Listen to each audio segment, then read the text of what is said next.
Hey guys, my name's Kyra. Welcome to my channel. I just wanted to do a proper informed trigger warning about today's video because I am going to be talking about a lot of touchy subjects, including sexual assault and rape. I'm going to be talking about my experience as a woman. If I use a gendered term, I'm not saying all men or it's only men. I know men that have been victims of assault and abuse and everything, so I'm definitely not saying that it's just women that experience it and that it's just men who are the perpetrators, okay? So just getting that out there before anyone says anything. People assume that rapists and abusers are these creepy hooded men that walk down the streets and prey on young girls, which obviously happens, but that's majority of the time it's your fucking friend, it's your brother, your uncle, someone you know. Everyone that I know, including myself, who has been sexually assaulted has been by someone they know. It's not like some random that chucks you in a van. It's people you know, which is the fucking scary part, which is why it takes people so long to come out, and it's also why people don't believe them, is because when you think about and when you've experienced it, or when you know someone very close to you who has experienced it and seen the trauma, rape is a completely fucked up, horrible thing. It is disturbing. Like, there's no words for how vile and fucked up it is. And so people don't want to think that someone they know could do that. They don't want to believe that their brother or their neighbor could have raped his wife. Everyone knows deep down how fucked up rape is. Trying to fathom in your brain that someone you love or someone you care about or someone you look up to is capable of performing such a fucking horrendous act is devastating. Yeah, I've been through it a few times with, in my example, they were all men. Someone really close to me was by a guy that we actually let into our house. He stayed with us for like 6 to 8 months. He gaslighted us, fuckloads, manipulated us. He was very good at turning himself into what he thought you wanted. For me, he was like the brother I never had sort of thing. And to someone close to me, he was the boy that was really close and would sort of flirt with her every now and then, or, you know, would look after her. He was very good at turning into what you wanted him to be, or at least what he thought you wanted him to be. That's, I think, a big reason why it kept going on for so long. Obviously, when we found out who was assaulted by him and that he was the one that did it, we cut off all contact. But that was my first experience, or my first close experience, having, one, the person I love be raped, and two, a person that I did love at the time who was the rapist. That was fucked up, you know? And I straight away believed the victim. I believed them straight away, and because I had no reason not to believe them.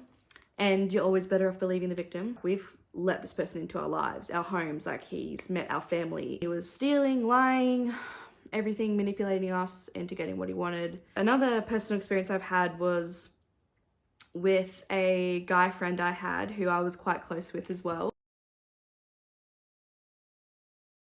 I think that's why they do it, is because you least suspect them, and then when something happens to either you or someone you know, you don't want to believe it, because how could they do that? They're so nice, they're so loving, they're nice to me. It's that whole separation. Oh, but he's nice to me, he hasn't raped me, so he mustn't be like that. Very frustrating. But yeah, so I had a guy friend that I was really quite close with, and then had another friend of mine tell me what happened. He'd actually dobbed himself in to me, but I didn't realize what it was, explaining like his version of the events about having sex with this person. I remember at the time I was like, that sounds kind of fucked up. You shouldn't really be bragging about that.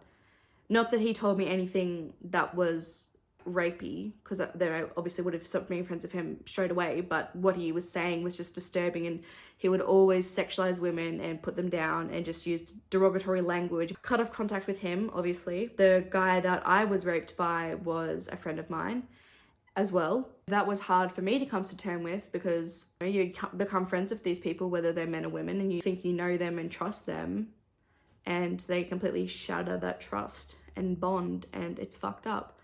But also, in saying that, I think it really, really, really aggravates me so much when men and women who have heard that their friend or their whoever is a rapist, and they'll believe it, they'll know it, and then they'll go, he was there for me, or he's a good mate, or make it okay in their head. And it's fucked up. And because I know why they do it, like I was saying before, you never want to think someone that you love or care about is capable of doing such a fucked up act.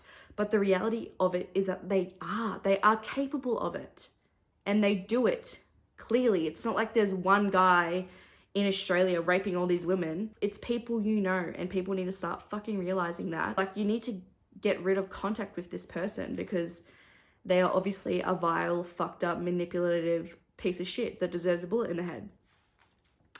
No offense. When people give me that excuse of like, oh, but he's been there for me, I love him, it's fine. I'm like, fuck you.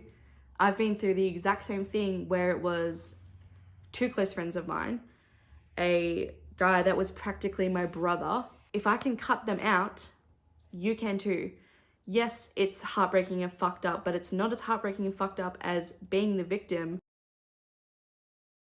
Anyway, so yeah, this shit needs to be talked about because it's still so pushed under the rug. You fucking go to the pub and listen to one conversation like, oh yeah, I heard he hits his missus. Oh yeah, he's a good guy though. Is he a good guy if he fucking bashes his wife? Is he a good guy if he talks to fucking schoolgirls and he's in his 20s? Is he a good guy? I know this is gonna come across as me just being a man hater, which I don't care because I've been called that a million times, but this is the reality of it. People need to fucking listen, and men need to listen about this shit. Not all men, like, how dare you say that? I'm so offended that you would automatically assume I'm a rapist. It's like, well, you shouldn't be mad at women for that. You should be mad at other men for continuing that cycle, you know? Women aren't getting these ideas out of fucking nowhere. And it's been happening for thousands of years. Since men and women were created, rape's been happening. She said, rape has nothing to do with sex and it has everything to do with violence. Because rape is not sex. It's not a sexual act. It's a power play. It's violence. It's fucked is what it is, to be honest. I don't want to talk anymore, but I might put in some quotes or videos or something from people who have had their own experiences. Like, I think Halsey's one's really good, and Lady Gaga as well. And even Lady Gaga's song Till It Happens to You is really powerful, and it's very accurate because people don't understand the effect sexual assault and rape has on a person, basically until it happens to them, or until it happens to someone that you care very deeply about. But yes, I'm going to leave some links. Support fucking women. Support victims. Support minorities. Be kind to everyone except for rapists and racists. Anyway, goodbye. Thank you for listening to me ramble. And I can't think of anything else to say.